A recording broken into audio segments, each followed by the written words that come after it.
अगर थर्ड मई को NEET 2026 exam hall से बाहर आते ही आपको यह फील आया था कि मैं अच्छे से पेपर में टाइम मैनेज नहीं कर पाया, मेरा फिजिक्स छूट गया, बायोलॉजी में ही 1 घंटे से ज्यादा टाइम लगा दिया, केमिस्ट्री के 2-3 क्वेश्चन मेरा 10 मिनट से ज्यादा खा गए और मैं सोल्व भी नहीं कर पाया, मैं फिजिक्स के कुछ क्वेश्चंस में फंस के रह गया था और मेरे आते हुए क्वेश्चन छूट गए, तो आज का वीडियो आपके लिए, क्योंकि मैं नहीं चाहता कि जो आपके साथ नीट 2026 में हुआ है वो री नीट 2026 में भी रिपीट हो, बल्कि मैं चाहता हूं कि आपने जो 1 साल दिन रात एक करके मेहनत किया है वो आप री एग्जाम में बचा पाए और इस बार आप एक deserving seat government medical college में ले पाए।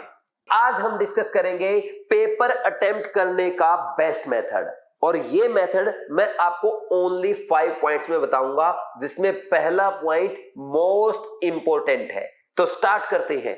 सबसे पहले भाई आपने सबसे बड़ी मिस्टेक क्या की, देखो याद करो थर्ड मई के दिन जब आप नीट एग्जाम हॉल में गए थे कितने बजे पहुंच गए थे? मैक्सिमम स्टूडेंट्स 11 बजे, 11:30 बजे, 12 बजे या 12:30 बजे, यानी आपके पेपर से 1.5-2 घंटा या 3 घंटे पहले। और आप जब पेपर में अपीयर होने जाते थे, मॉक टेस्ट अपने कोचिंग का प्रैक्टिस करते थे, उसमें कितने बजे जाते थे? अगर 2 बजे पेपर है तो 2:45 बजे, 2:50 पे, 2:55 पे, यानी यहां पे कोचिंग के मॉक टेस्ट में आपकी सीटिंग थी ओनली 3 आवर्स की और वहां पे आपने सीटिंग की 5 आवर्स की। उसमें भी खास बात क्या कि पहले 2 घंटे ऐसे थे जिस टाइम पूरे एग्जाम हॉल का माहौल टेंस था, हर बच्चा घबराया हुआ था, किसी को के हाथ पांव कांप रहे थे, कोई फॉर्मूला याद कर रहा था, किसी बच्चे का पसीना छूट रहा था। ऐसे डर भरे माहौल में, नेगेटिव माहौल में 2 घंटे टाइम बिताने के बाद क्या आपको लगता है कि अगले 3 घंटे में आप उतना अच्छा एफिशिएंसी के साथ पेपर कर पाएंगे जो कि जिसके आप कैपेबल हैं? सबका आंसर यही होगा नहीं। और अगर नहीं कर पाएंगे तो आज से मॉक टेस्ट में वही प्रैक्टिस करना जैसा कि आप री एग्जाम में करने वाले हैं। री एग्जाम में कैसा होगा? वही होगा जो थर्ड मई को हुआ था। तो सबसे पहले भाई अगर आप नीट एग्जाम में 12 बजे बैठे थे तो आपको क्या करना है, जब भी आपका कोई मॉक टेस्ट होगा 12 बजे ही बैठना और 2 घंटे किसी से बात मत करना, चुपचाप बैठे रहना। आपको अगर ये याद आए कि फिजिक्स का पेपर अगर सर ने टफ बनाया होगा, बायोलॉजी का शिवाली मैम ने लेंथी बनाया होगा या केमिस्ट्री का सर ने इस बार ज्यादा ट्रिकी क्वेश्चन बनाए होंगे, नहीं, ये नहीं सोचना। इस टाइम पे आपको जब भी नेगेटिव थॉट आए लॉन्ग ब्रीदिंग करना है और अपनी लाइफ के हैप्पी मोमेंट्स के बारे में सोचना है, आपको थैंकफुल रहना है, ग्रेटफुल रहना है। फिर आपका पेपर स्टार्ट होगा 2 से 5। अब इस 2 से 5 के टाइम में आपको क्या करना है? सेकंड पॉइंट, मैक्सिमम बच्चों ने क्या किया, पेपर जैसे ही स्टार्ट हुआ डायरेक्ट स्टार्ट कर दिया। ऐसी गलती आपको नहीं करनी है। चाहे आप कोचिंग का मॉक टेस्ट प्रैक्टिस कर रहे हैं या कोई नीट का प्रीवियस ईयर पेपर प्रैक्टिस कर रहे हैं, पहले 3 मिनट आपको पेपर के पेज पलट करके देखने हैं कि कौन सा क्वेश्चन, जैसे कोई भी पेज आप पेपर है मान लीजिए आपका ये, तो ऐसे आप पलट के देखेंगे, अच्छा फिजिक्स में इस बार ग्राफ के क्वेश्चन आए हैं, असर्शन रीजन भी आए हैं, ठीक, मैकेनिक्स ज्यादा लग रही है और सेमीकंडक्टर का कोई क्वेश्चन नजर नहीं आ रहा, केमिस्ट्री में ऑर्गेनिक ज्यादा दिख रहा है ना, मैच द कॉलम भी काफी अच्छे पूछे हैं, स्टेटमेंट वाले क्वेश्चन आए हैं, ये देखो बायो में असर्शन रीजन से भरी पड़ी है, ठीक, लेंथी स्टेटमेंट वाले क्वेश्चन आए, यानी ऑब्जर्व करना है, लेंथी है, कैलकुलेटिव है, ग्राफ वाले क्वेश्चन है, डायग्राम है, असर्शन रीजन है, जज नहीं करना पेपर को, समझे या नहीं समझे? ठीक, तो ऐसे 3 मिनट में आप पेपर को ऑब्जर्व कर लेंगे। बहुत सारे बच्चे बोलते हैं डर लगेगा, अरे भाई डर तो तब लगेगा जब पेपर से बाहर आके बोलोगे कि ये पेपर तो इजी था, मैं कर सकता था, मेरा फिजिक्स छूट गया, मैं पेपर में टाइम मैनेज नहीं कर पाया, वो सबसे बड़ा डर है। तो पहले 3 मिनट में अगर देख लोगे ना डर नहीं लगेगा, मेरी बात मानो। और डर इसलिए लगता है क्योंकि आप टेस्ट में तो प्रैक्टिस कुछ अलग करते हैं और पेपर में कुछ अलग जादू करने की कोशिश करते हैं, ये गलती नहीं करनी है। तीसरा, थर्ड पॉइंट, पेपर को हम 3 राउंड में करेंगे। फर्स्ट राउंड में हम मोस्ट इजी क्वेश्चंस करेंगे, सबसे आसान क्वेश्चन जो रहेंगे, जो देखते ही सोल्व हो जाएंगे, ऐसे क्वेश्चन जो एक बार पढ़ने से हो जाए, जिसमें आपको दोबारा पेन ना उठाना पड़े। जैसे मोस्टली क्वेश्चन नीट 2026 में तो ऐसे ही थे, केमिस्ट्री के डायरेक्ट देखो टिक करो, था ही नहीं यार कुछ क्वेश्चन में, ठीक। सेकंड राउंड में, अच्छा फर्स्ट राउंड में आप कोई असर्शन रीजन ना करें, ऐसा मैच द कॉलम ना करें जिसमें आपको कुछ सोचना पड़े, या आपको अच्छे से मैच करना पड़े, या ऐसे स्टेटमेंट वाले लेंथी क्वेश्चन ना करें। ध्यान रखना, ये नहीं कि थ्योरेटिकल क्वेश्चन हर क्वेश्चन को फर्स्ट राउंड में करना है। फर्स्ट राउंड में मिनिमम क्वेश्चन करेंगे, लेकिन मैक्सिमम एफिशिएंसी, यानी सारे करेक्ट होने चाहिए। ठीक, सेकंड राउंड में मीडियम लेवल के क्वेश्चन करेंगे। जैसे फिजिकल केमिस्ट्री के आगे क्वेश्चन आपको आता है, लेकिन उसमें कैलकुलेशन करनी पड़ेगी, पेन उठाना पड़ेगा। ठीक, फिजिक्स का क्वेश्चन हो गया कैलकुलेशन वाला, या बायोलॉजी वाला सोचने वाला क्वेश्चन हो गया। ऑर्गेनिक केमिस्ट्री का कोई रिएक्शन मैकेनिज्म लिख के देखना पड़ रहा है, स्टेप्स लिख के देखने पड़ रहे हैं, वो सारे सेकंड राउंड के होंगे। असर्शन रीजन सेकंड राउंड में करेंगे। जो match the column first round में नहीं हो पाए, वो सेकंड राउंड में करेंगे। ये सेकंड राउंड होगा। थर्ड राउंड में आप टफ क्वेश्चंस करेंगे। फिजिक्स के ऐसे क्वेश्चन जिसमें डेरिवेशन करके देखना पड़े, फिजिकल केमिस्ट्री के मोस्ट कैलकुलेटिव क्वेश्चन जैसे सॉल्यूशन के आते हैं। ठीक, कई बार थर्मो का आ जाता है, जिसमें आपके पॉइंट्स में आंसर आते हैं, जिसके क्लोज आंसर होते हैं। मैंने जैसे पहले भी आपको वीडियो में बताया था, अगर किसी क्वेश्चन में ऐसे आ रहा है 17.24%, 21.23%, तो ऐसे क्वेश्चन थर्ड राउंड में जाएंगे दोस्त। सेकंड राउंड में भूल के ही मत करना। सेकंड राउंड में ऐसी कैलकुलेशन आएगी 20%, 40%, 60%, 80%, इतना गैप है ऑप्शंस में, वो सेकंड राउंड के है। समझ लेना इस बात को अच्छे से।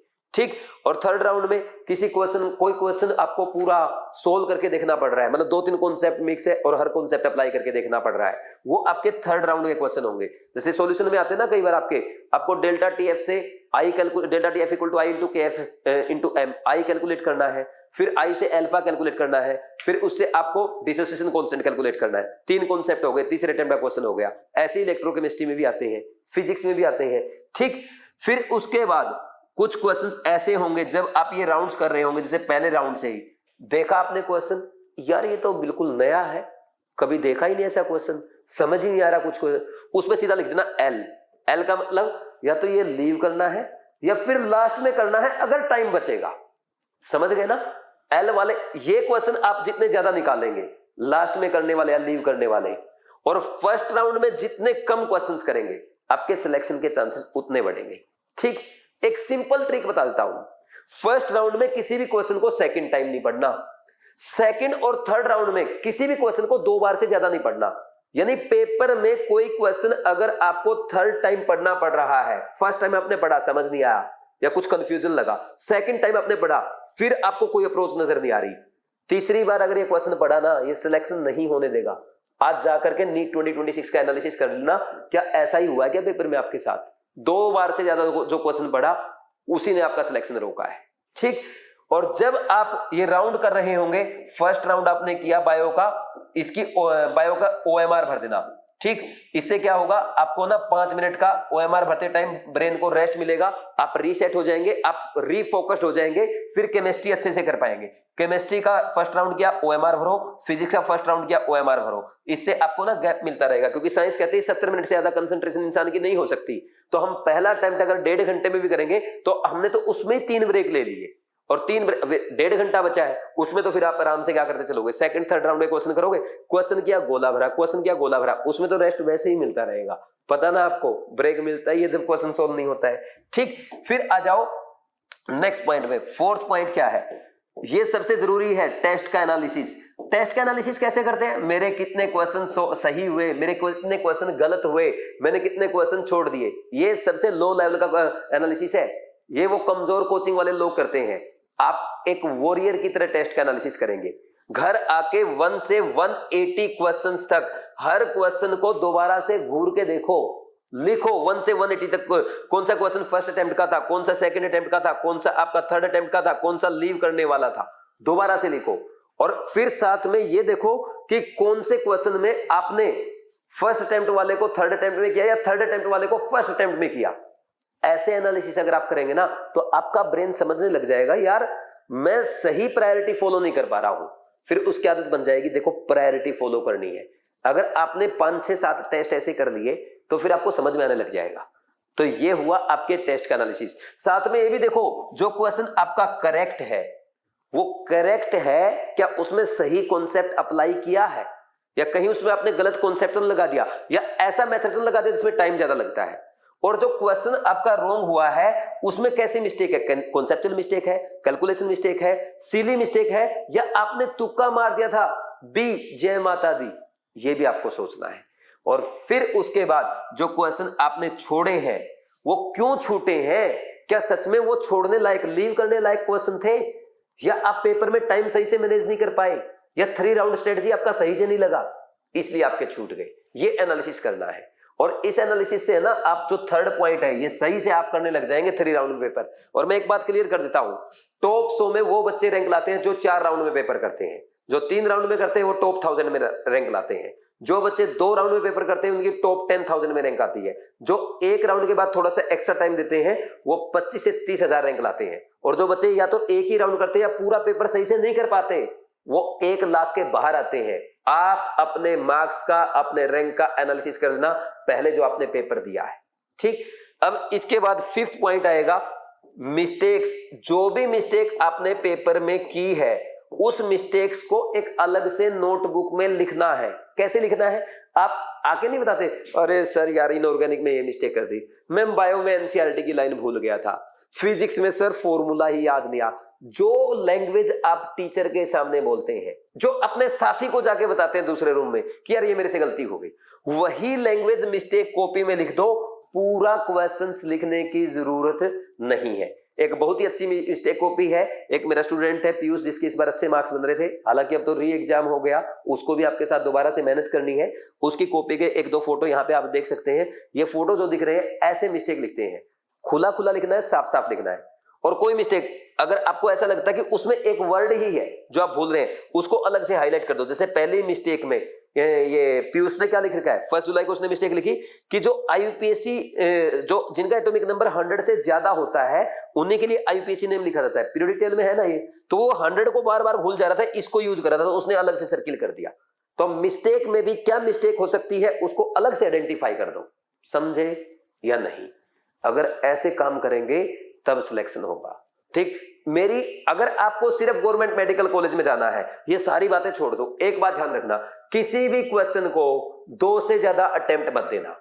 या तो पहले अटेम्प्ट में होगा क्वेश्चन या दूसरे अटेम्प्ट में होगा, तीसरा अटेम्प्ट नहीं देंगे, सिलेक्शन पक्का है अगर सिर्फ जीएमसी चाहिए। समझे या नहीं समझे? ठीक। अब सुनो मेरी बात, ये सब आप करेंगे और ये सब आप क्या कर पाएंगे? आपको क्या लगता है? ये बातें तो मैंने आपको नीट 2026 से पहले भी 60 बार बताई है, लेकिन बच्चे फिर भी अप्लाई नहीं कर पाए। हाँ, ये जरूर है वो केमिस्ट्री में अच्छा स्कोर कर गए, क्योंकि केमिस्ट्री के जो टेस्ट के वीडियो सॉल्यूशन, मेजर टेस्ट के वीडियो सॉल्यूशन उनको मिले थे। मैंने उनको सिखाया था कौन सा क्वेश्चन फर्स्ट, सेकंड या थर्ड अटेम्प्ट में करना होता है, एग्जामिनर कैसे आपसे एग्जाम में मिस्टेक करवाता है, कौन से ऐसे क्वेश्चन है जो लीव करने होते हैं, कैसे आपके एग्जाम सोल्व करने की अप्रोच होनी चाहिए, उसका बेनिफिट मिला केमिस्ट्री में। अब ये बेनिफिट आपको फिजिक्स, केमिस्ट्री और बायोलॉजी तीनों में हम प्रोवाइड कर रहे हैं 5 मेजर टेस्ट में। हमने 5 मेजर टेस्ट बनाए हैं जो कि प्योर एनसीईआरटी बेस्ड है, नीट एग्जाम के लेटेस्ट पैटर्न पे बेस्ड है, और ओनली ऐसे टॉपिक से क्वेश्चन सिलेक्ट करेंगे जिनकी नीट 2026 एग्जाम में आने की प्रोबेबिलिटी सबसे ज्यादा है। और मोस्ट इंपोर्टेंट, जैसे केमिस्ट्री में मैं आपको सिखाता हूं, वैसे ही इन 5 मेजर टेस्ट के डिटेल्ड वीडियो सॉल्यूशन आपको प्रोवाइड करेगी ड्रीम टीम, यानी डॉक्टर शिवाली मैम आपको बायोलॉजी के एक्सप्लेनेशन प्रोवाइड करेंगे, केमिस्ट्री के मैं यानी सुनील नंद सर, और फिजिक्स के देवेंद्र नागर सर। और हम सॉल्यूशन कैसे बना रहे हैं पता है?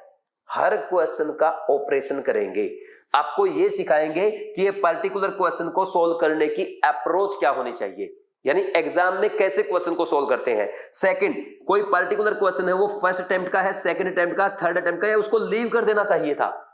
थर्ड, हम आपको ये सिखाएंगे कैसे एग्जामिनर आपके एग्जाम में मिस्टेक करवाता है और आपके एनसीईआरटी की लैंग्वेज को मैनिपुलेट करके नए क्वेश्चन बनाता है।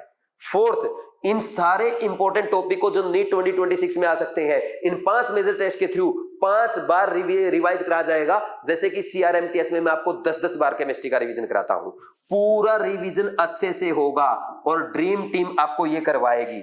And fifth and most important, इन 5 मेजर टेस्ट के थ्रू हर बच्चे का कॉन्फिडेंस बढ़ाया जाएगा, ताकि हर बच्चा री एग्जाम में अच्छे से पेपर अटेम्प्ट करके नीट 2026 री एग्जाम क्रैक करके अपने ड्रीम मेडिकल कॉलेज में एडमिशन पास के। तो ड्रीम टीम का सपना है री एग्जाम में हर बच्चे का डॉक्टर बनने का ड्रीम पूरा करना, और ये आपको मिलेगा कौन सा? इन 5 मेजर टेस्ट और उनके वीडियो सॉल्यूशन में।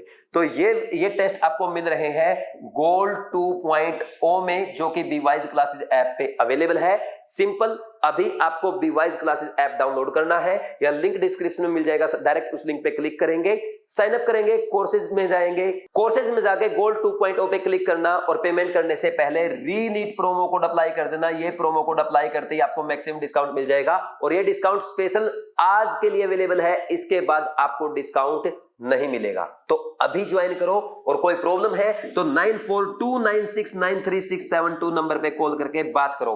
खास बात बताता हूं, जो बच्चे ऑनलाइन घर पे बैठे पढ़ाई कर रहे हैं उनके लिए इन सभी टेस्ट के डाउनलोडेबल पीडीएफ अवेलेबल है। डाउनलोड करना, पीडीएफ को डाउनलोड करना, प्रिंट निकाल के घर पे ऑफलाइन प्रैक्टिस करना, जैसा कि मैंने सिखाया है वैसे। कौन कौन फॉलो करेगा कमेंट सेक्शन में कमेंट करके यस लिख देना, और वीडियो अच्छा लगा तो अपने फ्रेंड्स के साथ शेयर भी कर देना। Thank you very much, God bless.